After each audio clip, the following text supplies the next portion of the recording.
Guru. Okay, good morning students. Okay, so welcome to C Guru Academy.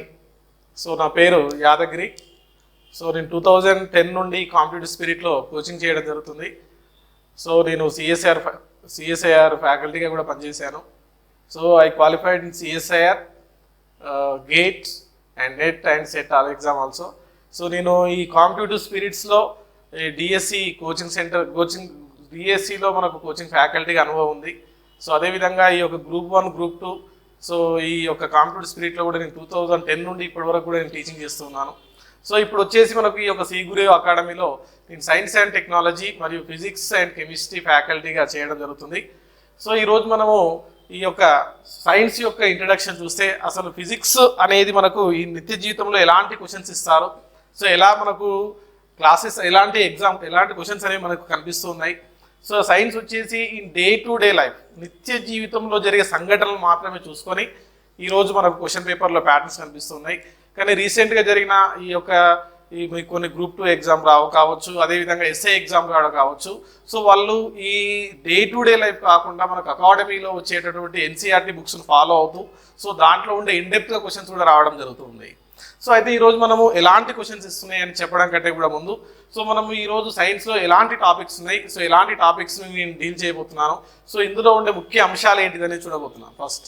So okay students, the first topic వచ్చేసి మనకి ఇక్కడ so sound అంటున్నాం, ఈ యొక్క ధ్వని అంటున్నాం. సో మరి ధ్వని అనే లెసన్ మనం పరిశీలిస్తే ఈ యొక్క ధ్వని లెసన్లో మరి ఎలాంటి టాపిక్స్ ఉన్నాయి. ఓకే, సో మరి ఈ యొక్క సౌండ్ యొక్క నిర్వచనం ఏంటిది, సౌండ్ అనేది ఎట్లా రిలీజ్ అవుతుంది, సో ఒక వస్తువును కంపించినప్పుడు సౌండ్ రిలీజ్ అవుతుందని చెప్తారు.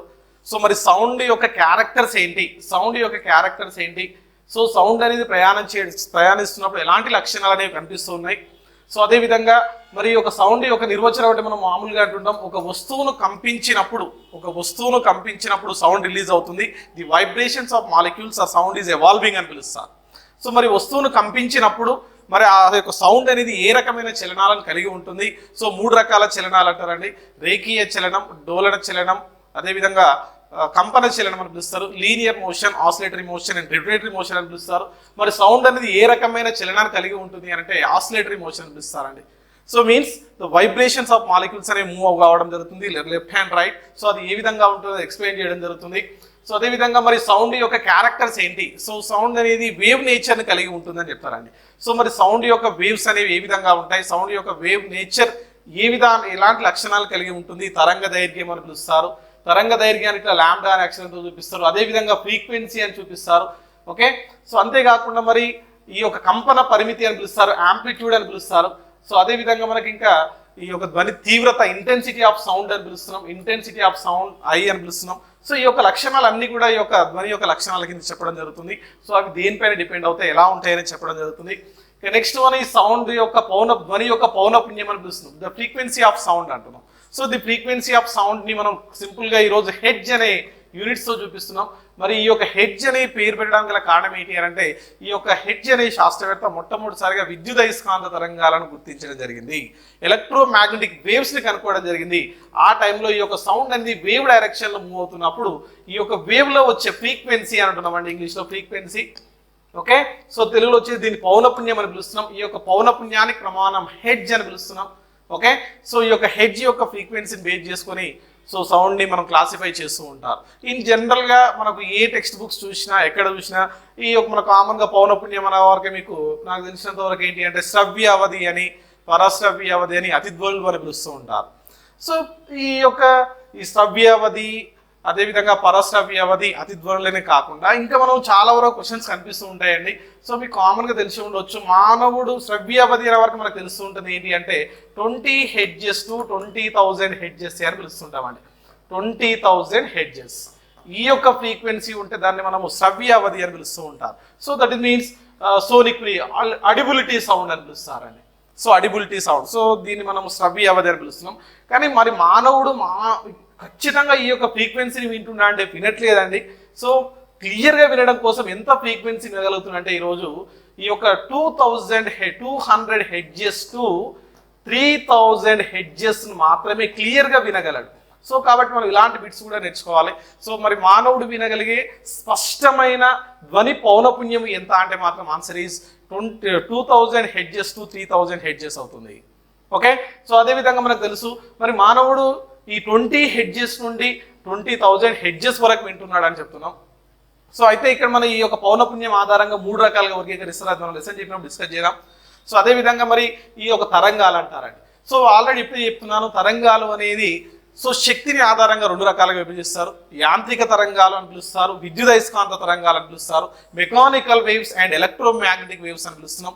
సో మరి సౌండ్ అనేది ఏ రకమైన వేవ్స్ అని అంటే యాంత్రిక తరంగం అని పిలుస్తారండి. యాంత్రిక తరంగం అని పిలుస్తారు, యాంత్రిక తరంగం. ఓకే, మెకానికల్ వేవ్స్ అని పిలుస్తాం. సో అంటే డెఫినెట్లీ ఈ యొక్క సౌండ్ ట్రావెలింగ్ కావాలంటే మీడియం కావాలి. మీడియం లేకుండా, ఒక యానకం లేకుండా ధ్వని అనేది ప్రయాణం చేయదు.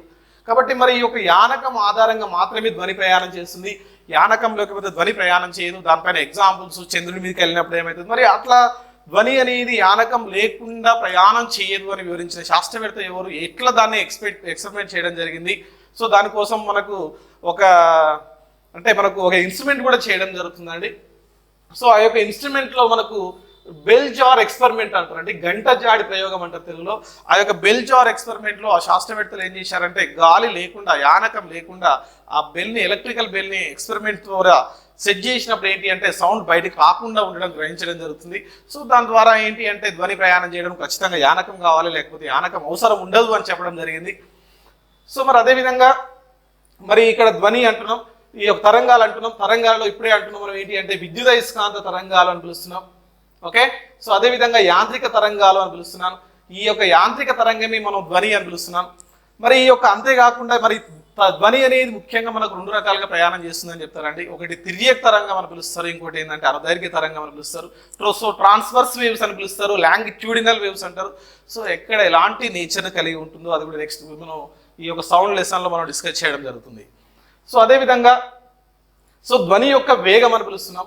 సో ఇన్ జనరల్గా మనం ఈ డే టు డే లైఫ్లో ఏ టెక్స్ట్ బుక్లో చూసినా ఈ యొక్క ధ్వని వేగము గాలిలో ఎంత ఉంటుందనంటే 330 మీటర్ పర్ సెకండ్ అని ఉంటుందండి.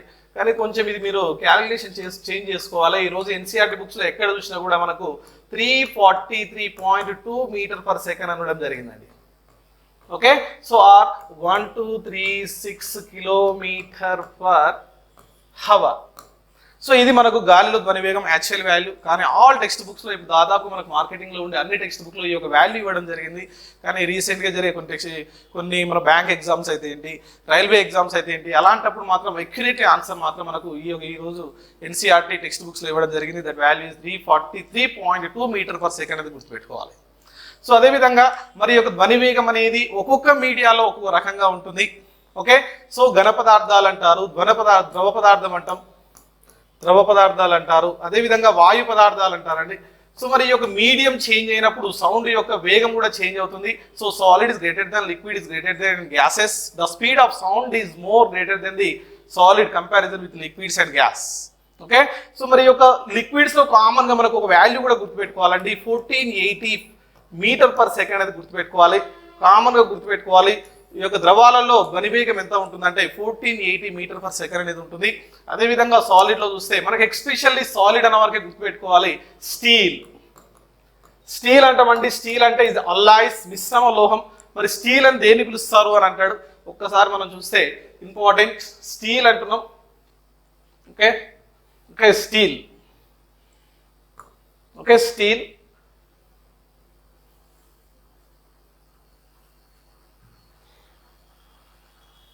ఇక్కడ మనం స్టీల్ని అబ్జర్వ్ చేస్తే స్టీల్ అంటున్నాం. సో స్టీల్ అంటే ఏంటంటే అల్లాయిస్ అని పిలుస్తారండి. అల్లాయిస్ అంటే ఏంటంటే మిశ్రమ లోహము అని meaning alloys.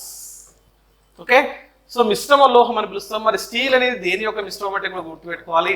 Iron plus carbon యొక్క మిశ్రమాన్ని స్టీల్ అని పిలుస్తారండి. మిక్చర్ చూస్తే ఇది 95% ఉంటే 5% ఉంటుంది. మరి స్టీల్లో ధ్వని వేగం ఎంత ఉంటుందనంటే 5120 మీటర్ పర్ సెకండ్ ఉంటుంది. ఇది కూడా మనకి ఈరోజు చూస్తే మార్కెట్లో చాలా వరకు టెక్స్ట్ బుక్లలో ఒక్కొక్క టెక్స్ట్ బుక్లో ఒక్కొక్క వాల్యూ ఇవ్వడం జరిగిందండి. Okay, right. సో అదేవిధంగా మనకి ఇంకా ఈ యొక్క ధ్వని వేగం అనేది ఇక్కడ మనకు ఐడియా రావాలి. సో సాలిడ్స్లో ఎక్కువగా ఉంటుంది, లిక్విడ్స్లో తక్కువగా ఉంటుంది, గ్యాసెస్లో చాలా తక్కువగా ఉంటుంది, ఇంకా శూన్యంలో వ్యాక్యూమ్లో the speed of sound is 0. Okay, so అదే విధంగా మ్యాక్ నెంబర్. సో ఇది one of the interesting point of is here mach number. So mach number means it is the speed of the sound. Okay, so మరి దేని యొక్క స్పీడ్ని ఇక్కడ మనం measure చేస్తున్నామంటే, so ఈరోజు మనకు పిఎస్ఎల్వి జిఎస్ ఎస్పెషల్లీ ఇస్రో మనం తీసుకుంటే పిఎస్ఎల్వి జిఎస్ఎల్వి. సో ఈరోజు మన భారతదేశంలో రేసు గుర్రాలుగా గుర్తించడం జరిగింది. PSLV polar satellite launching vehicle. So అదేవిధంగా మిస్సైల్స్ అని పిలుస్తున్నాం. సో మన Indian missile, who was the missile man of India? So in APJ Abdul Kalam. So మరి మిస్సైల్ మ్యాన్లో అక్కడ మనకు అగ్ని అదేవిధంగా Prithvi, so Nag, so different missiles ఉన్నాయి. ప్రతి మిస్సైల్ యొక్క వేగాన్ని మనం దేంట్లో మెజర్ చేస్తారు? కిలోమీటర్ ఫర్ అవరా, మరి మీటర్ ఫర్ అవర్ సెకండ్ అంటే ఏది కాదండి, ఇక్కడ గుర్తుపెట్టుకోవాలి మ్యాక్ నెంబర్లలో మెజర్ చేయడం జరుగుతుంది.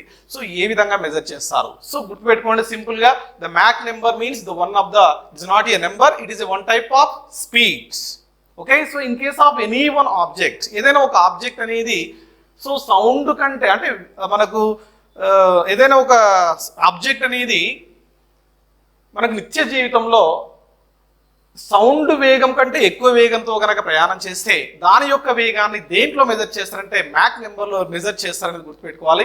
ఇక్కడ సోనిక్ అని, సూపర్ సోనిక్ అని, సబ్ సోనిక్ అని, హైపర్ సోనిక్ అని డిఫరెంట్ టైప్స్ ఆఫ్ వేగాలు అనేవి వస్తాయి. సో దాని గురించి మళ్ళీ మనం డిస్కస్ చేద్దాం. సో ఇక నెక్స్ట్ వన్ చూస్తే next topic is Doppler effect అని పిలుస్తున్నాం.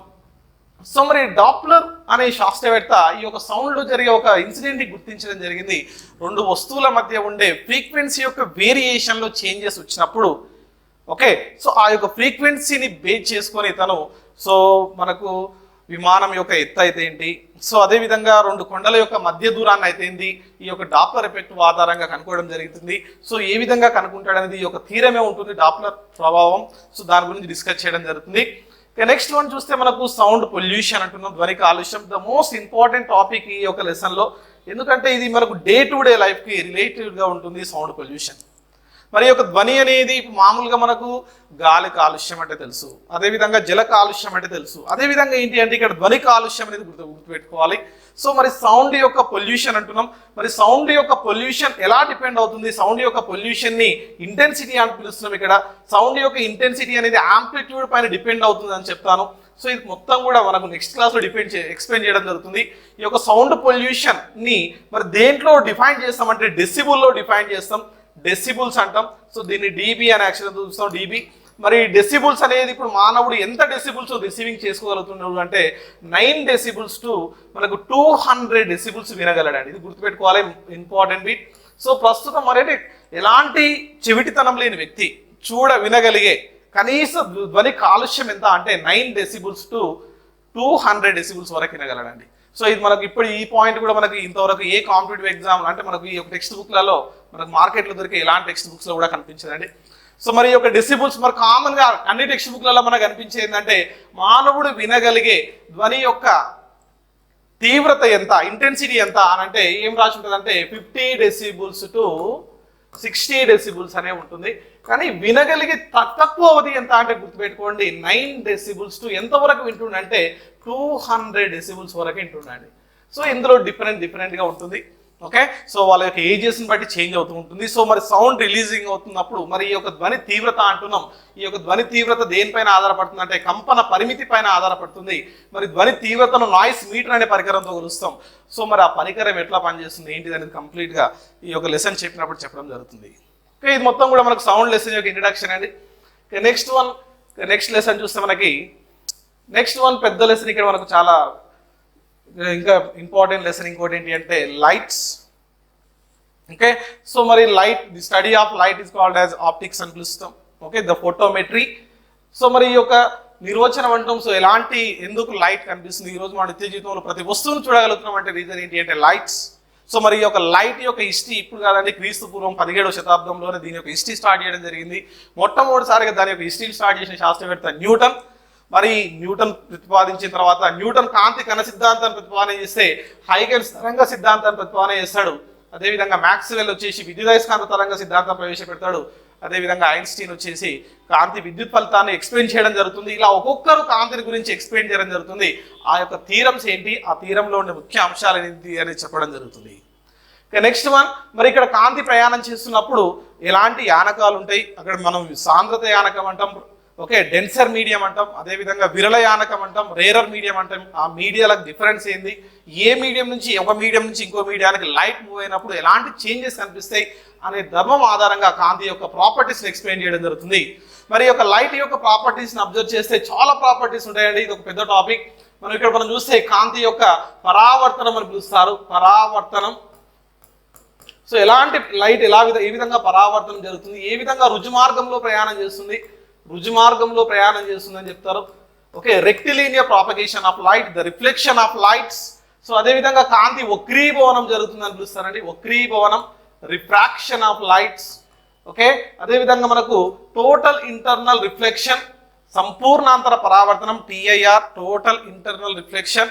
అదేవిధంగా మనకు వ్యతికరణం, వ్యతికరణం అని పిలుస్తారండి, వ్యతికరణం, వ్యతికరణం, వ్యతికరణం, ఇంటర్ఫియరెన్స్, వివర్తనం, వివర్తనం అని పిలుస్తున్నాం. అదేవిధంగా లాస్ట్ వన్ చూస్తే ధ్రువణం అని పిలుస్తారండి, పోలరైజేషన్, ధ్రువణం. సో ఇట్లా అన్ని లైట్స్ యొక్క ప్రాపర్టీస్ని, ఒక్కొక్క లైట్ యొక్క ప్రాపర్టీస్ని విత్ ఫిగర్ తోటి ఎక్స్ప్లెయిన్ చేయడం జరుగుతుంది. ఆ రోజు లైట్ మొత్తం కూడా చాలా అద్భుతంగా కనిపిస్తుంటుంది. ఈ యొక్క ఒక్కొక్క స్లైడ్ని మనం ఎక్స్ప్లెయిన్ చేస్తున్నప్పుడు ద రిఫ్లెక్షన్ అంటే ఏంది, rectilinear propagation, refraction, interference. So ఇట్లా అన్ని యొక్క లైట్స్ యొక్క ప్రాపర్టీస్ని ఎక్స్ప్లెయిన్ చేయడం జరుగుతుంది. అంతేకాకుండా డిస్పర్షన్ ఆఫ్ లైట్ అంటాం, విశ్లేషణం అని అంటాం, కాంతి యొక్క విశ్లేషణ అని పిలుస్తున్నాం. మరి ఆ లైట్ మనం ఇట్లా ప్రిజం గుండా పంపించినప్పుడు it's monochromatic light, single wave length of light, white colour ఇట్లా మూవ్మెంట్ ఇట్లా ప్రిజం పట్టకం గుండా పంపించినప్పుడు ఈ యొక్క పట్టకం గుండా కాంతి అనేది రిఫ్రాక్షన్ చెందడం వల్లే ఇట్లా డీవియేషన్ చెంది మనకు విబ్జిఆర్ అనేది ఫామ్ అవుతుంది. విబ్జిఆర్ అంటున్నాం, విబ్జిఆర్. ఓకే, సో మరి ఈ విబ్జిఆర్ ఇట్లా మూవ్ అవుతున్నప్పుడు ఎందుకు ఇట్లా చేంజ్ అవుతుంది, ఈ యొక్క లైట్స్ యొక్క నేచర్ ఏంటి అనేది ఎక్స్ప్లెయిన్ చేయడం జరుగుతుంది. That is the dispersion of lights, కాంతి యొక్క విశ్లేషణ అని పిలుస్తున్నాం. సో మరి ఇక్కడ ఎందుకు ఇలా జరుగుతుంది అనేది కంప్లీట్గా ఎక్స్ప్లెయిన్ చేయడం జరుగుతుంది. సో అదేవిధంగా రిఫ్రాక్షన్ ఆఫ్ లైట్, కాంతి యొక్క వక్రీభవనం, ఈ యొక్క వక్రీభవనం జరగడం వల్లే ఎన్నో అద్భుతాలు జరిగినాయండి. సో దీనిపైన ఎంతో మంది శాస్త్రవేత్తలు ఈ యొక్క వక్రీభవనాన్ని బేస్ చేసుకొని కొన్ని సందర్భాలలో కొన్ని దేశాల యొక్క రాజులను కాపాడిన హిస్టరీ కూడా చూపిస్తారు. అందులో ముఖ్యంగా గెలీలియో గెలీని అబ్జర్వ్ చేస్తే ఈ గెలీలియో గెలీ అంట ఈ యొక్క లైట్స్, ఈ యొక్క ప్రిజం, ఈ యొక్క కటకాలను ఉపయోగించి ఏం చేసిందంటే కాంతి వక్రీభవనం చెందింపజేసేసి కొన్ని క్షిపణులనే ధ్వంసం చేసిన హిస్టరీ అనేది కనిపిస్తుంది. కాబట్టి అంత ఇంపార్టెన్స్ ఈ యొక్క లైట్. ఈ రోజు మనం ఏ షాపింగ్ మాల్కి వెళ్ళినా డిఫరెంట్ కలర్స్ని మనం ఇష్టపడుతుంటాం. ఒక్కొక్కరు ఒక్కో రకమైన కలర్స్ని ఇష్టపడుతుంటారు. రీజన్ ఏంటి అంటే because of in different wave length, వేరు తరంగ దైర్ఘ్యాలు ఉండడం వల్లనే వేరు కలర్స్ కనిపిస్తూ ఉంటాయి. ఓకే, సో మరి ఆ యొక్క హిస్టరీ మొత్తం కూడా ఈ యొక్క లైట్ లెసన్ చెప్పుకుందామండి. సో అదేవిధంగా ఇక్కడ దర్పణాలను పిలుస్తున్నాం.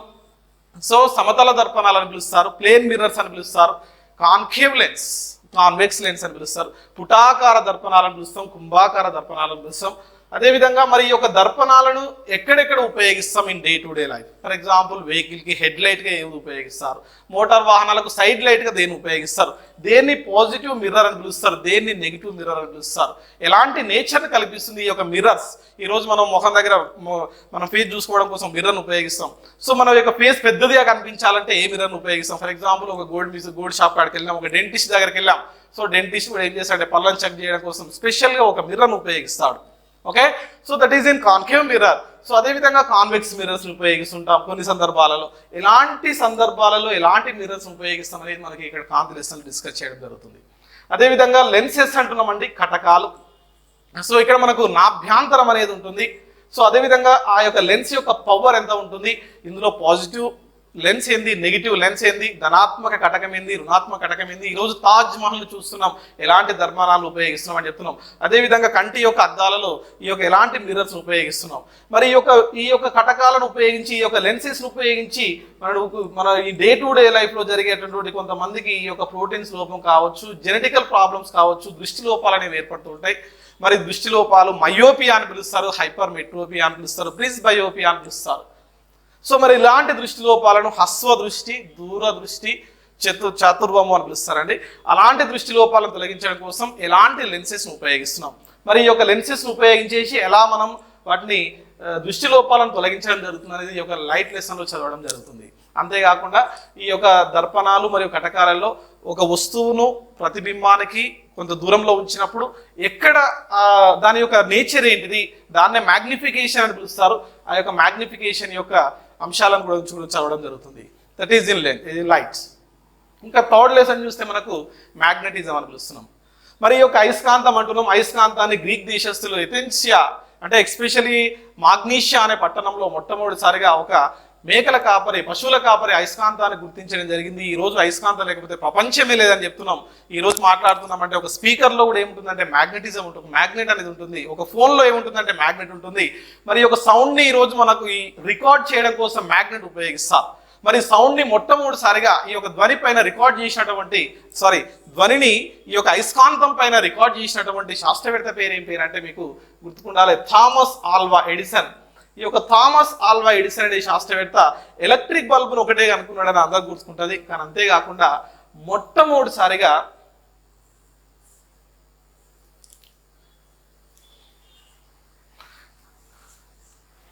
ఓకే, సో ఇక్కడ థామస్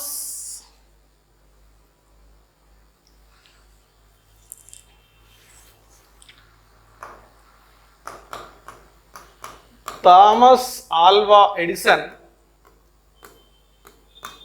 మొట్టమొదటిసారిగా సౌండ్ ని రికార్డ్ చేయడం జరిగింది అని గుర్తుపెట్టుకోవాలి. ఏ విధంగా రికార్డ్ చేసినంటే ఫెర్రిక్ ఆక్సైడ్స్. ఓకే, సో ఈ యొక్క ఫెర్రిక్ ఆక్సైడ్ రూపంలో ఈ యొక్క సౌండ్ ని మొట్టమొదటిసారిగా రికార్డ్ చేసిన శాస్త్రవేత్త ఎవరంటే థామస్ ఆల్వా ఎడిసన్. తర్వాత గ్రహం బెల్ ఆవిష్కరించేసి గ్రహం ఫోన్ మొత్తం క్రెడిట్ దక్కుతుంది. కానీ అంతకంటే ముందే థామస్ ఆల్వా ఎడిసన్ తన యొక్క జీవిత కాలంలో మొట్టమొదటిసారిగా సౌండ్ ని రికార్డ్ చేయడం జరుగుతుంది. అంతేకాకుండా థామస్ ఆల్వా ఎడిసన్ తనకు ఎలక్ట్రిసిటీ లెసన్ చెప్తున్నప్పుడు దీని గురించి చెప్తాం మళ్ళీ. Okay, so Thomas Alva Edison sound ని మొట్టమొదటిసారిగా రికార్డ్ చేసేసి ఈ యొక్క మ్యాగ్నెటిక్ ఫిలిం పైన ఫెర్రిక్ ఆక్సైడ్ రూపంలో సౌండ్ ని రికార్డ్ చేయడం జరిగింది. చూడండి, సౌండ్ మనకు కనిపించదు కానీ వినిపిస్తుంది. అలాంటి శక్తివంతమైన ఆ యొక్క సౌండ్ ని, ఒక రకమైన ఎనర్జీని మొట్టమొదటిసారిగా రికార్డ్ చేయడం జరిగింది థామస్ ఆల్వా ఎడిసన్. సో మరి దాని యొక్క హిస్టరీ ఏంటి? అదేవిధంగా మనకు ఎథెన్షియా దేశంలో ఈ యొక్క మొట్టమొదటిసారిగా లోడ్ స్టోన్ అనే ఒక ముడి పదార్థాన్ని ఈ యొక్క మాగ్నస్ అనే ఒక పశువుల కాపరి గుర్తించడం వల్ల దీనికి మ్యాగ్నెటిజం అనే పేరు వచ్చిందని గుర్తుపెట్టుకోవాలి. సో అక్కడ నుండి చైనాకు రావడం జరిగింది. చైనా వాళ్ళు మన ఇండియాకి ఇంట్రడ్యూస్ చేయడం జరిగింది. మొట్టమొదటిసారిగా చైనీస్ దిక్సూచిగా ఉపయోగించడం జరిగింది. సో ఆ చైనాలో వాళ్ళు మ్యాగ్నెట్ ఉపయోగించిన తర్వాత మనం కూడా మ్యాగ్నెట్ ఉపయోగించడం జరిగిందని గుర్తుపెట్టుకోవాలి. సో మరి అదేవిధంగా అయస్కాంతం యొక్క ధర్మాలను చూస్తున్నాం. ఈ రోజు అయస్కాంతానికి 2 ధృవాలు ఉంటాయి అనేది గుర్తుపెట్టుకోండి. North pole and south pole అని పిలుస్తారు. సో మరి నార్త్ అండ్ సౌత్ ఎందుకు ఉంటుంది? ఇంకోటి కూడా గుర్తుపెట్టుకోవాలి. మనం పడుకునేటప్పుడు కూడా ఎవరు కూడా ఈ యొక్క నార్త్ డైరెక్షన్ లో తలను పెట్టుకొని పడుకోనివ్వరండి ఇంట్లో. సో రీజన్ ఏంటి అంటే because of in magnetic power. So భూమికి కూడా ఈ జియో మ్యాగ్నెట్ అని పిలుస్తారండి. భూమికి ఉండే అయస్కాంతాన్ని జియో మ్యాగ్నెటిజం అని పిలుస్తాం, భౌమ్య అయస్కాంతం అని పిలుస్తాం. సో మరి ఎందుకు అలా పడుకోవద్దు? పడుకుంటే ఏమవుతుంది? ఓకే, సో ఇప్పుడు అంతే ఎందుకంటే మనకి ఈ యొక్క మ్యాగ్నెటిజం అనేది మనం డే టు డే లైఫ్ లో చాలా రకాలుగా మనం అబ్జర్వ్ చేస్తూ ఉంటాం. సో టెంపుల్లో కూడా ఎస్పెషల్లీ కొన్ని చెట్లు కూడా ఏంటి అంటే మ్యాగ్నెటిక్ నేచర్ కలిగి ఉంటాయని చెప్తాం. అందుకే దీనికి అంటే మనకి హిస్టరీ కూడా చాలా ఎక్కువగా ఉండడం జరిగింది. ఈ యొక్క మ్యాగ్నెటిజం క్రీస్తు పూర్వం 600 సంవత్సరంలో దీన్ని ఇంట్రడ్యూస్ చేయడం జరిగింది. అదేవిధంగా ఈ యొక్క మ్యాగ్నెట్ యొక్క రకాలను పిలుస్తారండి. దండయస్కాంతం అని పిలుస్తారు, బిల్లయస్కాంతం అని పిలుస్తారు, గుర్రపు నాడ హార్ష్ మ్యాగ్నెట్స్ అని పిలుస్తారు.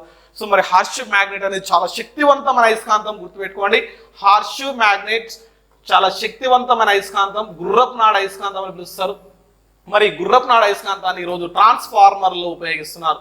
ఈ యొక్క ట్రాన్స్ఫార్మర్లలో దేని ఉపయోగిస్తున్నారు అంటే గుర్రపు నాడ అయస్కాంతాన్ని ఉపయోగిస్తున్నారు. సో ఇంత శక్తివంతమైన అయస్కాంతం తోటి ఈరోజు మనకు కరెంట్ని అంటే వోల్టేజ్ని కంట్రోల్ చేయడం కోసం ఈ యొక్క ట్రాన్స్ఫార్మర్లో ఉపయోగించడం జరుగుతుంది ఈ యొక్క గుర్రపు నాడ అయస్కాంతం. సో అంతేకాకుండా అయస్కాంత ప్రేరణ అంటే ఏంది, అయస్కాంతం యొక్క ధ్రువసత్వాలు ఎట్లా పనిచేస్తాయి, ఓకే, మరి అయస్కాంతం యొక్క ఉపయోగాలు ఏంటిది, డయా అయస్కాంతం అంటారు, పారా అయస్కాంతం అంటారు, ఫెర్రో అయస్కాంతం అంటారు, ఎక్కడెక్కడ ఏ యొక్క అయస్కాంతం అనేది ఉపయోగపడుతుంది. ఓకే, సో దీని గురించి మొత్తం కూడా అయస్కాంతం అనే లెసన్ చెప్పినప్పుడు దాని గురించి డిస్కస్ చేయడం జరుగుతుంది. నెక్స్ట్ వన్ ఈజ్ ఎలక్ట్రిసిటీ అండి, విద్యుత్. సో అయస్కాంతానికి ఏ విధమైన హిస్టరీ ఉందో ఈ యొక్క విద్యుత్ కూడా అదే విధమైన హిస్టరీ ఉందని చెప్పొచ్చండి. మరి అయస్కాంతం యొక్క విద్యుత్ మనకు గ్రీక్ దేశంలో మొట్టమొదటిసారిగా థేల్స్ అనే శాస్త్రవేత్త అయస్కాంతాన్ని ఇంట్రడ్యూస్ చేయడం జరిగింది. తర్వాత కాలంలో గిల్బర్ట్, తర్వాత కాలంలో ఫ్రాంక్లిన్ అనే శాస్త్రవేత్తలు దీన్ని ఇంట్రడ్యూస్ చేయడం జరిగింది. మరి ఈ రోజు మనము పిడుగు పడుతున్నాం అంటారు, ద ఫార్మేషన్ ఆఫ్ థండర్. పిడుగు అంటున్నాం. పిడుగు పడడానికి గల కారణం ఏంటి? పిడుగు అంటే అంటే దేవతలు కాదు, దేవుళ్ళు కాదు, ఎవరు కూడా రాళ్ళు కిందికి వేయట్లేదు. ఒక రకమైన ఎలక్ట్రిసిటీ అనేది గుర్తుపెట్టుకోవాలి. సో మేఘాలనే ఒకదానితో ఒకటి ఘర్షణకు లోనవుతున్నప్పుడు మొట్టమొదటిసారిగా ఆ చిన్న ఎనర్జీ అనేది రిలీజ్ కావడం జరుగుతుంది. ఆ యొక్క ఎనర్జీ నేలపై పడడం జరుగుతుంది. దాన్ని మనం పిడుగు అంటున్నాం. ఈ మధ్య కాలంలో ఆంధ్రప్రదేశ్లో విభిన్న జిల్లాలో చాలా వరకు ఈ యొక్క పిడుగు పడడం జరిగింది. మరి ఇప్పుడు శాస్త్రవేత్తలు కూడా ఈ యొక్క పిడుగును కనుక స్టోర్ చేస్తే ఒక రాష్ట్రానికి సంబంధించిన ఎలక్ట్రిసిటీ ప్రొడక్షన్ చేయవచ్చు అనేది అందులో రీసెర్చ్ జరుగుతుందండి. ఇంకా సక్సెస్ కాలేదు అది. మరి పిడుగు అనేది కూడా గుర్తుపెట్టుకోండి, one type of electricity. Okay, so మరి ఇక్కడ విద్యుత్ అంటున్నాం. మరి విద్యుత్లో 2 రకాల విద్యుత్తులను ఎక్స్ప్లెయిన్ చేస్తుంటాం. ఒకటి స్టేషనరీ ఎలక్ట్రిసిటీ అని పిలుస్తారు, ఇంకోటి కరెంట్ ఎలక్ట్రిసిటీ అని పిలుస్తారండి. స్థిర విద్యుత్ అని పిలుస్తారు, ప్రవాహ విద్యుత్ అని పిలుస్తారు. మరి స్థిర విద్యుత్ అంటే ఏంటి? ఫర్ ఎగ్జాంపుల్ మనం కూడా చాలా సార్లు మన నిత్య జీవితంలో చూస్తూ ఉంటారు. ఫర్ ఎగ్జాంపుల్ మనం ఇంట్లో కూడా ఈ కొత్తగా తెచ్చిన శారీస్ కానీ, ఓకే, సో ఎప్పుడైనా సరే ఫోల్డ్ చేసి ఓపెన్ చేస్తున్నప్పుడు చూడండి వాటి మధ్యలో పట్ పట్ పట్ అనే శబ్దం అనేది రావడం జరుగుతూ ఉంటుంది. Because of it is a stationary current. ప్రతి దగ్గర కూడా ఎలక్ట్రిసిటీ అనేది ఉంటుంది అని చెప్పాలి. ఫర్ ఎగ్జాంపుల్ కొన్నిసార్లు కొంతమందికి మీరు షేక్ హ్యాండ్ ఇచ్చినప్పుడు కూడా మన బాడీలో సమ్ కరెంట్ పాస్ అవుతున్నట్టు కనిపిస్తూ ఉంటుంది. Because of in stationary current అని పిలుస్తాం. సో వాళ్ళ దగ్గర ఉండే ఎలక్ట్రిసిటీ సో మన బాడీలోకి మూవ్ అవుతూ ఉంటుంది. Because of in charges are passes, దాన్ని మనం ఎలక్ట్రిక్ ఛార్జెస్ అని పిలుస్తున్నాం. పాజిటివ్ ఛార్జ్, ఇంకోటి ఏంటంటే నెగిటివ్ ఛార్జ్. ఈ యొక్క ఎలక్ట్రిక్ ఛార్జ్ అంటున్నాం ఛార్జ్. ఓకే, విద్యుత్ ఆవేశం అని పిలుస్తున్నాం. ఎలక్ట్రిక్ ఛార్జ్ని క్యూ అనే అక్షరంతో చూపిస్తాం. యూనిట్స్ ఏంటంటే ప్రమాణాలు. సో మనకు కూలుమ్స్ అనే శాస్త్రవేత్త జ్ఞాపకార్థం ఈ యొక్క ఎలక్ట్రిక్ ఛార్జ్కి యూనిట్స్ ఇవ్వడం జరిగింది. సో మరి ఈ యొక్క ఎలక్ట్రిక్ ఛార్జ్ ఎట్లా మూవ్ అవుతుందో ఆధారంగా మనం ఏసీ కరెంట్ అంటారు, డీసీ కరెంట్ అంటారు. సో మరి ఏసీ కరెంట్ అంటే ఏంది, డీసీ కరెంట్ అంటే ఏంది చూద్దాం. నెక్స్ట్ వన్ మరి ప్రవాహ విద్యుత్ అంటున్నాం. సో మరి ఇలా స్టాటిక్ ఎలక్ట్రిసిటీ అంటున్నాం. అదేవిధంగా స్టేషనరీ స్థిర విద్యుత్, ప్రవాహ విద్యుత్ అంటున్నాం. ఆ రెండింటి మధ్యలో భేదాలు ఏంటి దాని తర్వాత మనం స్టడీ చేయడం జరుగుతుంది. విద్యుత్ ప్రవాహం ఆధారంగా మన పదార్థాలను కూడా ఇక్కడ మనం 3 రకాలుగా విభజిస్తారండి. ఓకే, ఇన్సులేటర్స్ అంటారు, కండక్టర్స్ అంటారు, సెమీ కండక్టర్స్. సో బంధకాలు, వాహకాలు, అర్ధవాహకాలు అని పిలుస్తారు. సో దేంట్లో కరెంట్ ఎక్కువ ఉంటుంది, ఎందుకు ఉంటుంది, విత్ గ్రాఫ్ తోటి విత్ ఎగ్జాంపుల్స్ తోటి ఎక్స్ప్లెయిన్ చేయడం జరుగుతుంది. అదేవిధంగా ఎలక్ట్రిసిటీ అంటే ఏంది? సో కరెంట్ అంటున్నాం. సో డినోటెడ్ బై ఐ అంటున్నాం. Units is ampere. మెజర్మెంట్ చేయడం కోసం అమ్మీటర్ ఉపయోగిస్తారు. ఎంత కరెంటు మనకు నిత్య జీవితంలో ఉపయోగపడుతుంది, ఎంత కరెంటు ఏసీలో ఉంటుంది, 3 సింగిల్ ఫేజ్లో ఉంటుంది, అదేవిధంగా 3 ఫేజ్లో ఉంటుంది అనేది కూడా గుర్తుపెట్టుకోవాలి. ఓకే, అదేవిధంగా వోల్టేజ్ అంటున్నాం. సో ఈ 220 voltage to 240 voltage in day to day లైఫ్లో ఉపయోగిస్తున్నాం. వోల్ట్ మీటర్ ఉపయోగిస్తాం. కనెక్షన్స్ ఉంటాయి, సిరీస్ ఉంటుంది, ప్యారలల్ ఉంటుంది. వోల్ట్ మీటర్ నేమో ప్యారలల్ కాంబినేషన్ చేస్తే, అమ్మీటర్ నేమో సిరీస్ కాంబినేషన్ చేస్తాం. ఎందుకు చేస్తాం అనేది కూడా మనం స్టడీ చేయాలి. అదేవిధంగా రెసిస్టర్స్ నిరోధం అంటున్నాం. కరెంటును స్టాప్ చేసే ఒక పరికరాన్ని నిరోధం అని పిలుస్తున్నాం. సో మరి ఈ నిరోధాన్ని ఎందుకు ఈ కనెక్షన్స్ చేస్తాం, అవసరం ఏంటిది? విద్యుత్ శక్తిని నిల్వ ఉంచడం కోసం ఉపయోగించేది కెపాసిటర్. మరి కెపాసిటర్స్ యొక్క రకాలు ఏంటి, ఎక్కడెక్కడ ఈ కెపాసిటర్స్ మనం డే టు డే లైఫ్లో ఉపయోగిస్తున్నాం. ఓకే, ఇక్కడ గుర్తుపెట్టుకోవాలి, ఎలాంటి ప్రాబ్లమ్స్కు ప్రాధాన్యత ఇవ్వకుండా వాటి యొక్క అప్లికేషన్స్ ఓరియంటేషన్స్ ఏంది. So in day to day లైఫ్లో జరిగే ఇన్సిడెంట్స్ పైన ఎక్కువ కాన్సన్ట్రేషన్ చేయాలి. అదేవిధంగా సెల్స్ అని పిలుస్తున్నామండి. ప్రైమరీ సెల్స్ అని పిలుస్తారు, సెకండరీ సెల్స్ అని పిలుస్తారు, ప్రాథమిక ఘటాలు అంటారు, ద్వితీయ ఘటాలు అని పిలుస్తారు. సో కొన్నిటిని రీఛార్జ్ చేయలేము, కొన్నిటిని రీఛార్జ్ చేస్తున్నాం. ఫర్ ఎగ్జాంపుల్ టీవీ రిమోట్ బ్యాటరీలో కూడా ఉంటుంది ప్రైమరీ సెల్స్. మరి మొట్టమొదటిసారిగా వోల్టా ఘటం అని పిలవడం జరిగింది, తర్వాత లెక్లాంచ్ ఘటం అని పిలిపించడం జరిగింది, తర్వాత మనకు డేరియల్ ఘటం అని రావడం జరిగింది, తర్వాత డ్రై సెల్ అని పిలుస్తారు, డ్రై సెల్, అనార్థ ఘటం అని పిలుస్తారు. ప్రస్తుతం ఉపయోగిస్తున్న ప్రాథమిక ఘటం ఏంటి అంటే డ్రై సెల్ అనేది గుర్తుపెట్టుకోవాలి. డ్రై సెల్ మనకి ఇటీవల కూడా చాలాసార్లు ఎగ్జామ్లో అడగడం జరిగింది. మరి డ్రై సెల్లో ఎలాంటి కెమికల్ని యూజ్ చేస్తారు అనేది కూడా గుర్తుపెట్టుకోవాలి. మనకి ఇక్కడ డ్రై సెల్లో చూస్తే మనకి ఈ యొక్క అమోనియం క్లోరైడ్ మరియు జింక్ క్లోరైడ్ మిశ్రమాన్ని ఉపయోగిస్తారండి డ్రై సెల్లో. ఓకే, సో ఇక్కడ మనకి డ్రై సెల్ అబ్జర్వ్ చేస్తే డ్రై సెల్. సో మరి డ్రై సెల్లో ఏ కెమికల్ను ఉపయోగిస్తున్నాం? అమోనియం క్లోరైడ్ అని పిలుస్తున్నాం. అదేవిధంగా జింక్ క్లోరైడ్ ZnCl2 అని పిలుస్తున్నాం. ఈ యొక్క అమోనియం క్లోరైడ్ని నిత్య జీవితంలో నవసారం అని పిలుస్తారు. మనకేంటి అంటే గోల్డ్ స్మిత్ ఉపయోగించడం జరుగుతుంది. ఆ గోల్డ్ స్మిత్ ఉపయోగించే నవసారం అనే పేరు యొక్క కెమికల్ ఏంటంటే అమోనియం క్లోరైడ్. ఈ యొక్క కెమికల్ని ఈరోజు మనకు ఈ యొక్క డ్రై సెల్లో ఉపయోగిస్తున్నాం. ప్రస్తుతం ఉపయోగిస్తున్న సెల్ అనేది గుర్తుపెట్టుకోండి డ్రై సెల్. దాని యొక్క స్ట్రక్చర్ ఏంటి, ఎట్లా పనిచేస్తుంది ఏంటి. Next one is super conductors. ఈ రోజు అద్భుతమైన వాహకాల్లాగా పనిచేస్తున్నాయి సూపర్ కండక్టర్స్. వీటిని అతివాహకాలు అని పిలుస్తారు మన తెలుగులో. మరి మొట్టమొదటిసారిగా ఈరోజు చూడండి, పట్టాలు లేని ఊగిసలాడే రైళ్లు ఏ దేశంలో నడుస్తున్నాయి అంటే జపాన్ దేశంలో నడుస్తున్నాయి. కారణం ఏంటి అంటే ఆ జపాన్ దేశంలో నడుస్తున్న రైల్వే ట్రాక్స్ని దేంతో తయారు చేశారంటే సూపర్ కండక్టర్స్తో తయారు చేయడం జరిగింది. మరి సూపర్ కండక్టర్స్ని ఎట్లా తయారు చేస్తారు? ఓకే, సో సూపర్ కండక్టర్ తయారీలో ఎలాంటి మెటల్స్ ఉపయోగిస్తారనేది మనం డిస్కస్ చేయాలి. ఏ ఉష్ణోగ్రత వద్ద ఆ యొక్క సూపర్ కండక్టర్ని తయారు చేయడం జరుగుతుంది అనే ఇన్ఫర్మేషన్ మొత్తం కూడా ఇక్కడ మనం స్టడీ చేస్తాం. నెక్స్ట్ వన్ ఇస్ విద్యుత్ ఫలితాలండి. సో ఒక్కొక్క శాస్త్రవేత్తలు ఒక్కొక్క రకమైన ఇన్సిడెంట్స్ని తీసుకోవడం జరిగింది. కొన్నిసార్లు ఎలక్ట్రిసిటీ అనేది హీట్ నుండి రావడం జరిగింది. హీట్ నుండి రావడం జరిగింది. కానీ కొన్ని సందర్భాలలో ఏంటి అంటే సో మనకు ఒక కూల్ కండిషన్, హాట్ కండిషన్ ఏర్పాటు చేసి డిఫరెంట్ మెటల్స్ ఉపయోగించినప్పుడు వాటి మధ్య ఎలక్ట్రిసిటీ వచ్చిందని ఎక్స్ప్లెయిన్ చేయడం జరిగింది. థామ్సన్ అని పిలుస్తారు, పెల్టియర్ అని పిలుస్తారు. మరి ఇటీవల కాలంలో ఈ యొక్క ఎస్ఏ ఎగ్జామ్లో కూడా క్వశ్చన్ ఇచ్చారండి. ఏంటిది అంటే ఈ యొక్క రిఫ్రిజిరేటర్స్ ఏ సూత్రంపై పనిచేస్తాయి అనే క్వశ్చన్ కూడా ఇచ్చిండు. అది ఎక్కడి నుంచి వచ్చింది అంటే మనకు విద్యుత్ ఫలితాలు అనే టాపిక్ నుండి రావడం జరిగింది. వీటి మొత్తం కూడా మళ్ళీ మనం స్టడీ చేద్దాం. నెక్స్ట్ వన్, ఈ యొక్క విద్యుత్ మరియు అయస్కాంతం. ఇంతకుముందుకు చెప్పాము మనం, విద్యుత్ వేరు కాదు, అయస్కాంతం వేరు కాదండి, రెండు కలిసి ఉండేదే ఎలక్ట్రోమాగ్నెటిజం. మరి విద్యుత్ అయస్కాంతత్వంలో జరిగినటువంటి ఇన్సిడెంట్స్ ఏంటి? విద్యుత్ అయస్కాంతత్వం అంటున్నాం, ఒక ఎలక్ట్రిసిటీ ఒక తీగ గుండా కరెంటు ప్రయాణిస్తున్నప్పుడు దాని చుట్టూ కూడా ఏముంటుందంటే అయస్కాంతత్వం అనేది ఏర్పడుతుంది, ఒక మ్యాగ్నెటిజం అనేది ఫామ్ అవుతుంది. ఈ యొక్క మ్యాగ్నెటిజం అనేది ఎలా ఉంటుంది అని ఎక్స్ప్లెయిన్ చేసేది ఏంటి అంటే విద్యుత్ అయస్కాంతత్వం. సో మరి ఇందులో మనకు చాలా నియమాలు ఉంటాయి. విద్యుత్ నియమాలు, ఫారడే నియమం అని పిలుస్తారు, లెంజ్ నియమం అని పిలుస్తారు. ఓకే, సో ఫ్లెమింగ్ నియమం అని పిలుస్తారు, ఆయిర్స్టేట్ నియమాలు అని పిలుస్తారు. ఆ నియమాలు ఏం చెబుతున్నాయి అనేది ఇంపార్టెంట్. ఇక్కడ మనం పెద్దగా వాళ్ళ గురించి ఎక్కువ స్టడీ చేయదండి. ఆ నియమాలు ఎక్కడ ఏం చేస్తుంది, ఆ నియమాలను మనం డే టు డే లైఫ్లో ఎక్కడైనా అప్లికేబుల్ చేయగలమా అనేది important. So for example motor ఉందండి, Fleming left hand rule use చేస్తూ ఉంటారు. ఫ్లెమింగ్ లెఫ్ట్ హ్యాండ్ రూల్ అనేది ఏ సూత్రంపై పని అంటే ఫ్లెమింగ్ లెఫ్ట్ హ్యాండ్ రూల్ ఏం చెప్తుంది అని అంటే ఒక వాహకం గుండా, ఒక తీగ గుండా కరెంట్ ప్రయాణిస్తున్నప్పుడు దాని చుట్టూ అయస్కాంత క్షేత్రం ఏర్పడితే దాంట్లో పనిచేసే ఫోర్స్ ఎలా ఉంటుందని ఎక్స్ప్లెయిన్ చేసేదే ఫ్లెమింగ్ రూల్. ఓకే, సో దీని గురించి మనం విద్యుత్ అయస్కాంతత్వంలో చూడడం జరుగుతుంది. మోటార్ ఎట్లా పనిచేస్తుంది, జనరేటర్ ఎట్లా పనిచేస్తుంది, విద్యుత్ నియమాలు ఏంటిది అనేది మొత్తం ఈ యొక్క ఇన్ఫర్మేషన్ అక్కడ మనం చూస్తామండి. నెక్స్ట్ వన్, హీట్స్, ఉష్ణము అని పిలుస్తున్నాం. మరి ఉష్ణము అంటున్నాం, ఈ యొక్క ఉష్ణం అనేది one type of energy. Heat is a form of an energy. So heat అనేది ఎప్పుడు కూడా హాట్ బాడీ నుంచి కూల్ బాడీలో కన్వర్ట్ అవుతుంది. ఇప్పుడు మనకు చలి పెడుతుంటే దగ్గరగా ముడుచుకుంటాం. సో అదేవిధంగా వేసవి కాలంలో మన యొక్క శరీరం యొక్క ఉపరితల వైశాల్యాన్ని పెంచుకుంటాం. ఎందుకు అలా పెంచుకుంటాం, ఏంటి అసలు ఏం జరుగుతుంది? ఓకే, ఫర్ ఎగ్జాంపుల్ వేసవి కాలంలో కూడా చూస్తుంటాం, కుక్కలు ఏం చేస్తాయంటే నాలుకను బయట తీసి రోడ్డు మీద మనకు చల్లగా ఉన్న ప్రదేశంలో పడుకోవడం జరుగుతుంది. ఎందుకు అలా జరుగుతుంది అనేది మనం ప్రతిదీ కూడా ఇందులో చదవడం జరుగుతుంది. ఉష్ణము వేరు, ఉష్ణోగ్రత వేరు. ఉష్ణం అనేది ట్రాన్స్ఫర్ అవుతుంది, ఉష్ణోగ్రత అనేది మెజరబుల్ వాల్యూ. సో దాన్ని మనం సెల్సియస్, ఉష్ణము అనేది ఇట్లా క్యూ అనే అక్షరంతో చూపిస్తే, హీట్ అనేది మనం ఇట్లా క్యూ అనే అక్షరంతో చూపిస్తే ఇక్కడ మనకు ఉష్ణోగ్రత అనేది మనకు డిఫరెంట్గా చూపించడం జరుగుతుందండి. Okay, Celsius, degree Celsius, Fahrenheit and కెల్విన్లతో చూపిస్తూ ఉంటాం. So both are different. Okay, so heat energy is different. So heat energy transfer అయిన తర్వాత మెజరబుల్, దట్ ఈస్ ఉష్ణోగ్రత ఇస్ డిఫరెంట్. సో ఏంటి రెండింటి మీద డిఫరెన్స్ ఏంటి? సో కొంచెం చిన్న ప్రాబ్లమ్స్ కూడా ఏమన్నా ఉంటే సో ఎంత చేంజ్ అవుతుంది ఏంటి? ఫర్ ఎగ్జాంపుల్ మనం ఇలాంటి కూడా క్వశ్చన్స్ అడుగుతుంటాడు. సో నీ పాల ప్యాకెట్ గడ్డగట్టిన తర్వాత తీసుకుపోయి నీళ్ళల్లో పెడుతుంటారు, గాలికి ఉంచారు. ఎందుకు ఉంచారు? So some factors are there, that is latent heat. Okay, గుప్తోష్ణము అని పిలుస్తుంటాం, విశిష్టోష్ణము అని పిలుస్తుంటాం. అలాంటి అంశాలు మొత్తం కూడా ఇక్కడ మనం చదవాలి. నెక్స్ట్ మనం ఉష్ణ నియమాలను కూడా గుర్తుపెట్టుకోవాలి. 3 రకాల ఉష్ణ నియమాలు అనేవి ప్రయాణం చేస్తుంటాయి. ఉష్ణ వాహనం అంటారు, సంవాహనం, వికిరణం.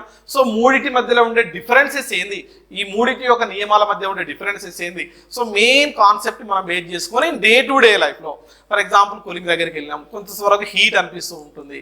సో కొన్ని డిఫరెంట్ క్వశ్చన్స్ కనిపిస్తూ ఉంటాయండి. కొన్ని డిఫరెంట్ బుక్లో రాస్తుంటారు. ఏంది, ఒక టీ కప్పులో స్పూన్ ఉన్నప్పుడు కాలుతూ ఉంటుంది. ఇట్లాంటి క్వశ్చన్స్ చాలా వరకు ఆన్సర్ చేయొచ్చు మనం. హీట్ లాస్, ఉష్ణ నియమాలు అని పిలుస్తున్నాం. Next one is heat expansion అని పిలుస్తున్నాం, అంటే ఉష్ణ వ్యాకోచం. సో మన హీట్ అనేది ఎప్పుడైతే అందిస్తున్నామో సో మెటల్స్ కావచ్చు, లిక్విడ్స్ కావచ్చు, గ్యాసెస్ కావచ్చు, అన్నీ కూడా ఎక్స్పాండ్ అవుతాయి.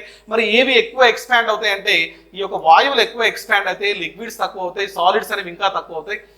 మన డే టు డే లైఫ్లో సాలిడ్స్ ఎక్స్పాన్షన్స్ అనేది కూడా చాలా ఇంపార్టెంట్. ఇప్పుడు మనకు ఈ బండి చక్రాన్ని కూడా హీట్ చేసి ఎందుకు తొడుగుతారు ఏంటి అంటే బికాస్ ఆఫ్ హీట్ ఎక్స్పాన్షన్ అని పిలుస్తారు. ఎలక్ట్రిసిటీ వైర్లను ఎందుకు లూజ్గా ఉంచుతారంటే because of heat expansion, contraction అని పిలుస్తూ ఉంటారు. సో ఇక్కడ ఎనామలస్ ఎక్స్పాన్షన్ ఆఫ్ వాటర్ అనేది కూడా ఎస్పెషల్లీ మోస్ట్ ఇంపార్టెంట్. అసంగత ఉష్ణ వ్యాకోచం అని పిలుస్తారు.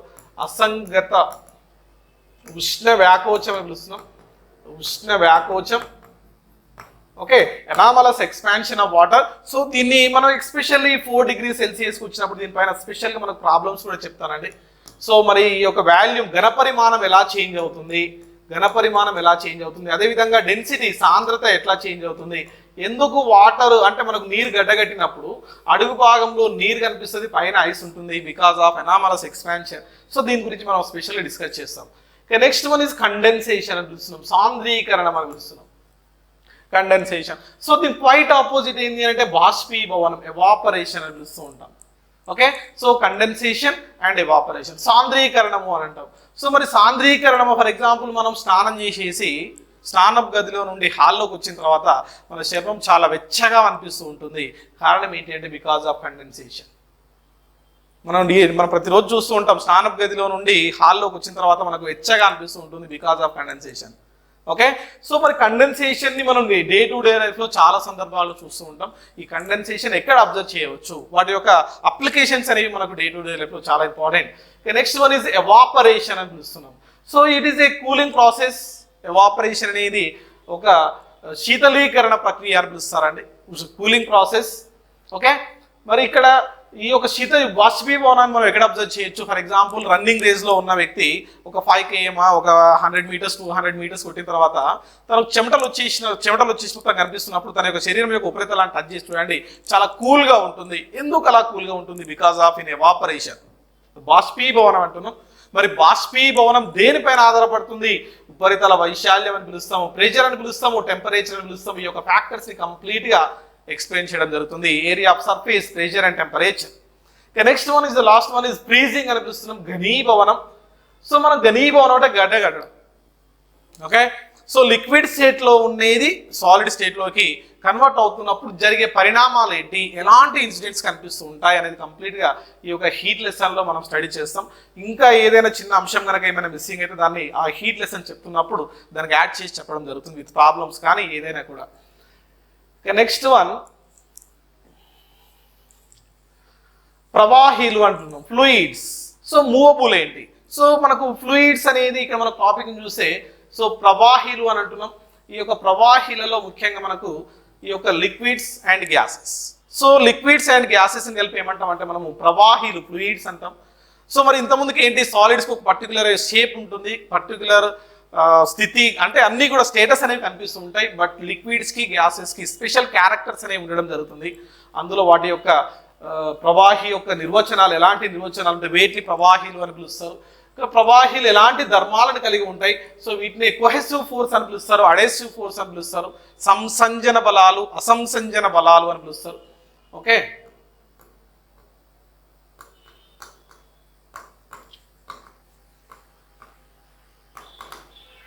ఓకే, ఈ యొక్క ఫోర్సెస్ మధ్య డిఫరెన్స్ ఏంటి? Cohesive forces and adhesive forces, సంసంజన అసంసంజన బలాల మధ్య తేడాలు ఏంటి? మరి ఈ యొక్క తేడాలు ఉండడం వలన ఈ యొక్క ప్రవాహి అనేది ఏ రకమైన ధర్మాన్ని కలిగి ఉంటుంది అని అంటారండి. ఓకే, సర్ఫేస్ టెన్షన్ అని పిలుస్తున్నాం, తలతన్యత అని పిలుస్తారు, తలతన్యత. ఓకే, సో క్యాపిలారిటీ అని పిలుస్తున్నామండి, కేశనాళీయకత అని పిలుస్తారు. ఓకే, థర్డ్ వన్ వచ్చేసి స్నిగ్ధత అని పిలుస్తారండి, విస్కాసిటీ అని పిలుస్తాం.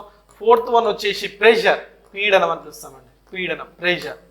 ఓకే, ఈ యొక్క 4 ప్రాపర్టీస్ అనేవి కలిగి ఉంటాయి. ఈ యొక్క 4 properties with applications in day to day life. For example surface tension తీసుకుంటే మనం చాలాసార్లు ఈ యొక్క గ్రూప్ 2 ఎగ్జామ్లో కూడా అడగడం జరిగింది. ఏంటి అంటే నీటి యొక్క ఉపరితలం పైన దోమలు తేలియాడుతూ ఉంటాయి, ఎందుకు? ఓకే, సో హాట్గా ఉండే పదార్థాలు చల్లటి ఘాటు కంటే ఎందుకు టేస్ట్ అనిపిస్తాయి? సో మనం చూస్తున్నాం బజ్జీలు చల్లగా ఉంటే తినబుద్ధి కాదు, వేడిగా ఉంటే తినబుద్ధి అవుతుంది. రీజన్ ఏంటి అంటే because of surface tension. So ఎలాంటి ప్రిన్సిపల్స్ ఇందులో ఉన్నాయి? సో సర్ఫేస్ టెన్షన్ అంటే ఏంది, దాని యూనిట్స్ ఏంది, సర్ఫేస్ టెన్షన్ దేనిపైన ఆధారపడుతుంది, సో ఉష్ణోగ్రత పెరిగినప్పుడు ఏమవుతుంది, ఉష్ణోగ్రత తగ్గినప్పుడు ఏమవుతుంది. సో క్యాపిలారిటీ అంటున్నాం, కేశనాళిక అంటున్నాం. క్యాపిలారిటీ ఫోర్స్ ఎక్కడ పనిచేస్తుంది? మనం స్నానం చేసుకున్న తర్వాత టవాల్తో ఎందుకు ఊడ్చుకుంటున్నాం అంటే because of in capillarity action. Okay, నూనె పోసి దీపాన్ని వెలిగిస్తాం ఎందుకంటే because of in capillarity action. అదేవిధంగా నల్లరేగడి నేలలు పదునుగా ఉంటాయి బికాస్ ఆఫ్ ఏంటి అంటే క్యాపిలారిటీ యాక్షన్, కేశనాళిక బలం అని పిలుస్తాం. సో చాలా ఎగ్జాంపుల్స్ ఉంటాయండి, ప్రతిదీ కూడా చెప్పడం జరుగుతుంది. సో స్నిగ్ధత అంటాం, one type of frictional force between the 2 liquids, 2 fluids. So 2 ఫ్లూయిడ్ల మధ్య ఉండే ఫ్రిక్షనల్ ఫోర్స్ మనం ఇక్కడ స్నిగ్ధత, విస్కాసిటీ అని అంటాం. సో మరి యొక్క విస్కాసిటీని సో పాయిస్ అనే సింబల్ తోటి, నీటా అనే సింబల్ తోటి చూపిస్తాం. యూనిట్స్ వచ్చేసి పాయిస్ అని అంటాం. సో ఫర్ ఎగ్జాంపుల్ లిక్విడ్స్ దీనిపైన మనకు గెలీలియో గెలి, ఓకే, అదేవిధంగా ఈ యొక్క న్యూటన్ మధ్యలో వ్యత్యాసం ఏర్పడుతుంది. గెలీలియో చాలా సక్సెస్ఫుల్గా ఎక్స్ప్లెయిన్ చేయడం జరుగుతుంది స్నిగ్ధత. సో పారాషూట్ నుండి నేలకు దిగుతుందంటే కారణం ఏంటి అంటే స్నిగ్ధతా బలం పనిచేస్తుంది. రెండు ద్రవ పొరల మధ్య పనిచేసే ఘర్షణ బలాన్ని స్నిగ్ధత అని పిలుస్తారు. దీనికి యూనిట్స్ ఏంటంటే పాయిస్, దేంతో చూపిస్తాం అంటే నీటాన్ అక్షరంతో చూపిస్తాం. అదేవిధంగా పీడనం అంటున్నాం pressure. So pressure depends on the surface area, ఉపరితలం పైన పనిచేస్తుంది, ఉపరితల వైశాల్యం పైన పనిచేస్తుంది. సర్ఫేస్ ఏరియా సో దేనిపైన డిపెండ్ అవుతుంది అంటే సర్ఫేస్ ఏరియా పైన డిపెండ్ అవుతుంది. సో మరి ప్రెషర్, సో దీన్ని పి అనే అక్షరం చూపిస్తున్నాం. మరి ప్రెషర్ యూనిట్స్ ఏంటంటే పాస్కల్స్ అని పిలుస్తున్నాం అండి. పాస్కల్స్, పాస్కల్ అనే అక్షరం, పాస్కల్ అనే యూనిట్స్ తోటి ప్రెషర్ యూనిట్స్ చూపించడం జరుగుతుంది. మరి పీడనం దేనిపైన ఆధారపడుతుంది, ఉపరితల వైశాల్యం పైన ఆధారపడుతుంది. ప్రమాణాలు ఏంటి అంటే పాస్కల్స్. మరి పీడనం అంటే ఏంటంటే ఫోర్స్ పర్ ఏరియా అంటే చాలా ఉంటుందండి, ఇన్ఫర్మేషన్ చెప్పాలంటే చాలా ఉంటుంది. సో ఎక్కడెక్కడ ఉపయోగిస్తున్నాం ఈరోజు చూడండి, ఈ యొక్క పెన్ తోటి మనం బుక్ పై రాస్తున్నాం అంటే రీజన్ ఏంటి అంటే ప్రెషర్. ఓకే, సో ఒకవేళ ఇక్కడ మనకు thin and thick size. Okay, so thin size ఉన్నప్పుడు థిక్ సైజ్ ఉన్నప్పుడు రెండింటి మధ్యలో మనం రాస్తున్నప్పుడు వేరియేషన్ కనిపిస్తూ ఉంటుంది. ఒకవేళ సన్నగా ఉందనుకో చాలా ఫాస్ట్గా రాయొచ్చు, దొడ్డుగా ఉన్నప్పుడు ఎక్కువ రాయలేం, లావుగా ఉన్నప్పుడు ఎక్కువ రాయలేం. రీజన్ ఏంటి అంటే because of in pressure. So మనం హాస్పిటల్ కూడా వెళ్ళినప్పుడు నర్స్ ఏం చేస్తుందంటే మనకి ఇంజెక్షన్ ఇచ్చినప్పుడు నీడిల్ చూడండి చాలా షార్ప్గా ఉంటుంది, కానీ లావుగా ఉన్నప్పుడు మాత్రం మనకి ఇంజెక్ట్ చేయలేదు because of in pressure. Okay, so in day to day లైఫ్లో మనకు బుల్లెట్ గుండుగా షార్ప్గా ఉంటుంది because of in pressure. So ఎన్నో అప్లికేషన్స్ అనేవి ప్రెషర్లో కనిపిస్తుంటాయి. ఈ ప్రెషర్ యూనిట్సే మనం పాస్కల్ అంటున్నాం, లేదా న్యూటన్ బై మీటర్ స్క్వేర్, ఆ dynes by centimetre square. So మరి ఈ యొక్క పాస్కల్ ఈ యొక్క పీడనాన్ని ఎక్స్ప్లెయిన్ చేయడం జరిగింది. మరి పాస్కల్ నియమం ఏం చెప్తుంది పీడనం పైన అప్లికేబుల్ చేస్తూ అనేది ఎక్స్ప్లెయిన్ చేయడం జరుగుతుంది. ఓకే, సో మరి పాస్కల్ ఈ యొక్క ఫ్లూయిడ్ పైన ఎక్స్ప్లెయిన్ చేస్తూ ఈరోజు హైడ్రాలిక్ మిషన్స్ తయారు చేయడం జరిగింది. గ్రామోమీటర్స్ పనిచేస్తున్నాయి పాస్కల్ నియమం పైన పిలుస్తున్నాం. సో అద్భుతమైన ఎగ్జాంపుల్స్ అనేవి మనకి పాస్కల్ నియమంలో ఉండడం జరిగింది.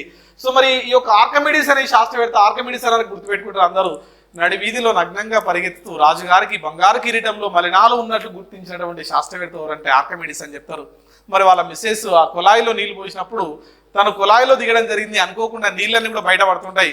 ఆ సందర్భంలో ఒక ఫ్లూయిడ్లో ముంచిన ద్రవం వల్ల ఆ పదార్థం అనేది ఫ్లూయిడ్ యొక్క ఎఫెక్ట్ వల్ల కొంత భారాన్ని కోల్పోతుందని ఆర్కిమిడీస్ మొట్టమొదటిసారి ఎక్స్ప్లెయిన్ చేయడం జరుగుతుంది.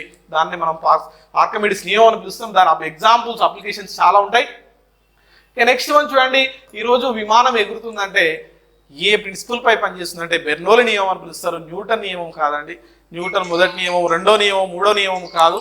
ఓకే, సో ఈ యొక్క బెర్నౌలీ నియమం ఆధారంగానే ఈరోజు మనకు విమానం అనేది నడుస్తుంది. విమానం, హెలికాప్టర్స్ ఏ నియమంపై పనిచేస్తాయి అంటే బెర్నౌలీ నియమంపై పనిచేస్తాయని చెప్పాలి. ఓకే, కాబట్టి ఇట్లా ఈ విషయాలన్నీ కూడా ఈ యొక్క ఫ్లూయిడ్ లెసన్లో మనం ప్రవాహి అనే టాపిక్లో మనం డిస్కస్ చేయడం జరుగుతుంది. ఇక నెక్స్ట్ లెసన్కి వస్తే మెకానిక్స్ అంటున్నామండి, యాంత్రిక శాస్త్రం. మరి ఇక్కడ చలనము, మరి యాంత్రిక శాస్త్రం అంటే ఒక వస్తువు యొక్క చలనం గురించి కంప్లీట్గా మనం ఎక్స్ప్లెయిన్ చేస్తుంటాం. ఇందులో స్థితి శాస్త్రం అంటారు, గతి శాస్త్రం అంటారు, శుద్ధ గతి శాస్త్రం అంటారు. ఇట్లా చాలా శాస్త్రాలు ఉంటాయి. కానీ ఈ మూడు శాస్త్రాల యొక్క కలయికనే మనం సింపుల్గా ఇక్కడ మెకానిక్స్ అని రాస్తున్నామండి. ఓకే, ఈ యొక్క మెకానిక్స్లో వస్తువు యొక్క చలనం ఏంటిది, రకాలు ఏంటిది అంటే ఎక్స్పెషల్లీ మనకు డే టు డే లైఫ్లో జరిగే ఇన్సిడెంట్ని రిలేటెడ్ చేస్తూ మనం లెసన్ చెప్పడం జరుగుతుంది. సో చలనాలు అంటాం, మూడు రకాల చలనాలు అంటారు. రేఖీయ చలనము, గమన చలనము, డోలన చలనము, సదిశ రాశి, అదిశ రాశి, వేగము, త్వరణము, బలము, సాంద్రత, వడి, average speed, average velocity, acceleration. Okay, మనకు త్వరణం అంటున్నాం. సో ఇక్కడ negative acceleration, positive acceleration. Okay, so మనం ఇక్కడ అన్ని రకాల చలనాల గురించి మనం ఆ యొక్క టర్మ్స్ అనేది కంప్లీట్గా చదవడం జరుగుతుంది. స్కేలార్ క్వాంటిటీ అని అంటాం, అదిశ రాశి, వెక్టార్ క్వాంటిటీ అంటాం, సదిశ రాశి, ఫోర్స్ బలము అంటాం, ఓకే, వెలాసిటీ వేగము అంటాం. ప్రతి అంశాన్ని కూడా ఇక్కడ డిస్కస్ చేయడం జరుగుతుంది. ఇక నెక్స్ట్ వన్ అదేవిధంగా మరి ఇక్కడ ఫోర్స్ అంటున్నాం, బలం అంటున్నాం. ఈ యొక్క బలంలో ఈ యొక్క న్యూటన్ మహానుభావుడు తన యొక్క న్యూటన్స్ లాస్ని ఎక్స్ప్లెయిన్ చేయడం జరిగింది. మరి ఆ న్యూటన్స్ లాస్ వచ్చేసి మూడు ఉంటాయండి. So number 1 is inertia. First law వచ్చేసి మనకు ఇనర్షియా, జడత్వం అని పిలుస్తున్నాం. ఓకే, సో అదేవిధంగా మనకు రెండో నియమము యాక్సిలరేషన్ డ్యూ టు గ్రావిటీ, గురుత్వాకర్షణ నియమం అని పిలుస్తున్నాం. అదేవిధంగా third one every action equal to reaction అని పిలుస్తామండి, చర్యకు ప్రతిచర్య అని పిలుస్తున్నాం. సో ఆ మూడు నియమాలను మనం డే టు డే లైఫ్లో ఎక్కడ ఉపయోగిస్తున్నాము అనేది ఇక్కడ మనం చదవడం జరుగుతుంది. సో అదేవిధంగా ఈ యొక్క న్యూటన్ మూడు నియమాల ఆధారంగా తీసుకొని ఇక్కడ మనం ఇంపల్షన్ ఎక్స్ప్లెయిన్ చేస్తామండి. ఇంపార్టెంట్ ఇంపల్షన్. దీన్నే మనం ప్రచోదన బలము అని పిలుస్తాం. ప్రచోదన బలం, ఫర్ ఎగ్జాంపుల్ ఒక క్రీడాకారుడు బంతిని విసిరినప్పుడు క్యాచ్ పట్టేటప్పుడు తన రెండు చేతులు వెనకకు లాగుతాడు, బికాజ్ ఆఫ్ ఇన్ ఇంపల్షన్ ఫోర్స్ అని పిలుస్తాం. ఓకే, ప్రచోదన బలం అని పిలుస్తాం. ఇక్కడ సదిశ రాశులు ఏంది, అదిశ రాశులు ఏంది, న్యూటన్ గమన నియమాలు ఎట్లా పనిచేసినాయి, ఈరోజు న్యూటన్ని భౌతిక శాస్త్ర పితామోహునిగా పరిగణిస్తున్నాం. సో మరి న్యూటన్కి యాపిల్ చెట్ ఎక్స్పెరిమెంట్ ఏంటిది, సో ఫర్ ఎగ్జాంపుల్ ఈ యాపిల్ పండు ఎందుకు కింద పడుతుందని తను అబ్జర్వ్ చేయడం జరిగిందని చెప్తారు. అంతేకాకుండా ఎన్నో ఇన్సిడెంట్స్ తను అందులో చూడడం జరుగుతుంది.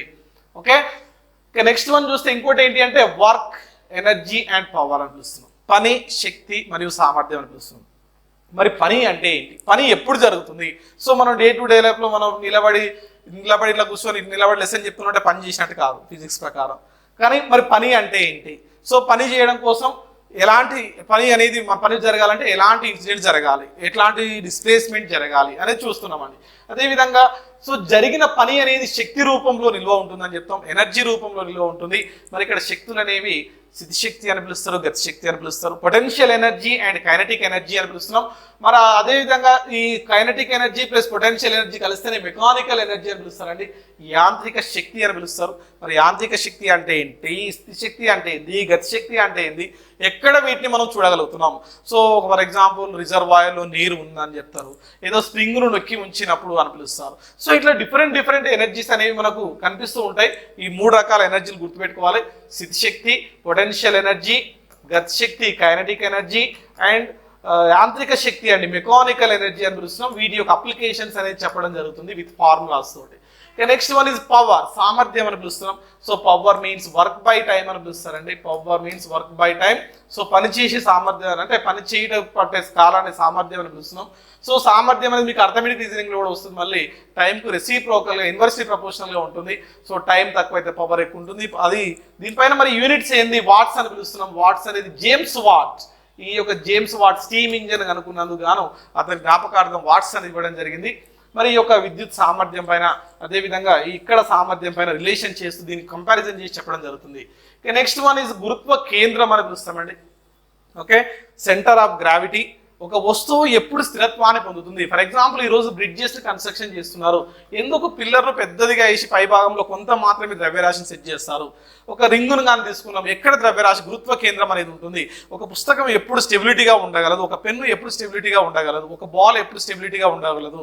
ఫర్ ఎగ్జాంపుల్ చపాతీ కర్ర ఎప్పుడు స్టెబిలిటీగా ఉండగలదు. మరి ఈ యొక్క స్టెబిలిటీని ఎక్స్ప్లెయిన్ చేస్తూ గురుత్వ కేంద్రాన్ని ఎక్స్ప్లెయిన్ చేయడం జరుగుతుంది. నెక్స్ట్ వన్ గురుత్వాకర్షణ అంటున్నాం. ఓకే, సో మరి దీన్ని మనం న్యూటన్ యొక్క రెండో నియమం కింద కూడా స్టడీ చేస్తామండి. మరి గురుత్వాకర్షణ గల కారణం ఏంటి? భూమి యొక్క గురుత్వాకర్షణకు చంద్రుడి యొక్క గురుత్వాకర్షణ మధ్య తేడాలు ఏంటిది? జీ అంటారు, జీ బై చంద్రుడి పైన ఏదో G/6 అని రాస్తారు. ఎందుకు అలా రాస్తారు? పైకి వెళ్తా ఉంటే భూమి యొక్క గురుత్వం ఏ విధంగా చేంజ్ అవుతుంది అనేది కంప్లీట్గా ఇన్ఫర్మేషన్ అనేది స్టడీ చేస్తామండి. అది గురుత్వాకర్షణకు సంబంధించిన టాపిక్. ఓకే, సో మరి గురుత్వాకర్షణలో కెప్లర్ నియమాలు వస్తాయి. ఓకే, సో కంప్లీట్గా ఈ విశ్వం గురించి కొద్దిగా ఇన్ఫర్మేషన్ అనేది రావడం జరుగుతుంది. ఎన్ని గ్రహాలు ఉన్నాయి, ఎందుకు అలా తిరుగుతున్నాయి, ఈరోజు జాగ్రత్త కూడా చెప్తారు. 8 గ్రహాలు అనేవి ఉండడం జరుగుతుంది. మరి 8 గ్రహాలు ఈ యొక్క సూర్యుని చుట్టూ తిరగడానికి గల కారణం ఏంటి, ఏ టైప్ ఆఫ్ ఫోర్సెస్ అనేవి పనిచేస్తున్నాయి, విశ్వ గురుత్వ స్థిరాంకం ఎంత అనేది కూడా ఎక్స్ప్లెయిన్ చేయడం జరుగుతుంది. నెక్స్ట్ ఆ విశ్వ గురుత్వ స్థిరాంకాన్ని మనకు తెలిస్తే, ఓకే, హెన్రీ క్యావెండ్రిష్ అనే శాస్త్రవేత్త విశ్వ గురుత్వ స్థిరాంకాన్ని కనుక్కోవడం జరిగింది అనే విషయాన్ని కూడా చెప్పడం జరుగుతుంది ఆ యొక్క లెసన్లో. Next one is modern physics, ఆధునిక భౌతిక శాస్త్రం అంటాం. So nowadays, so this is completely related in science and technology. Okay, so modern ఫిజిక్స్కి ఈ సైన్స్ అండ్ టెక్నాలజీకి డిఫరెన్స్ ఏంది ఇక్కడ అంటే, ఇక్కడ ఫండమెంటల్ చెప్పడం జరుగుతుంది, సైన్స్ అండ్ టెక్నాలజీలో అప్లికేషన్స్ చెప్పడం జరుగుతుంది. ఇక్కడ ఫర్ ఎగ్జాంపుల్ రేడియో యాక్టివిటీ అంటున్నాను, ఇంకోటి కేంద్రక విచ్చితి సంలీనం అనేది టాపిక్ తీసుకున్నాను. రేడియో ధార్మికత అంటే ఏంటి? ఫర్ ఎగ్జాంపుల్ దీనికి అనుకున్న శాస్త్రవేత్త వచ్చేసి హెన్రీ బెకరల్ ఫస్ట్. ఓకే, ఈ రేడియో యాక్టివిటీ పైన రీసెర్చ్ చేసిన వాళ్ళు ఎవరంటే మేడం క్యూరీ. కాబట్టి రేడియో యాక్టివిటీ అనే వరకు అందరికీ ఏమొస్తుంది అంటే, రేడియో ధార్మికతను కనుక్కున్న శాస్త్రవేత్త అంటే మేడం క్యూరీ అంత పొరపాటున పెట్టొద్దండి. ఎవరు కనుక్కున్నారంటే హెన్రీ బెకరల్.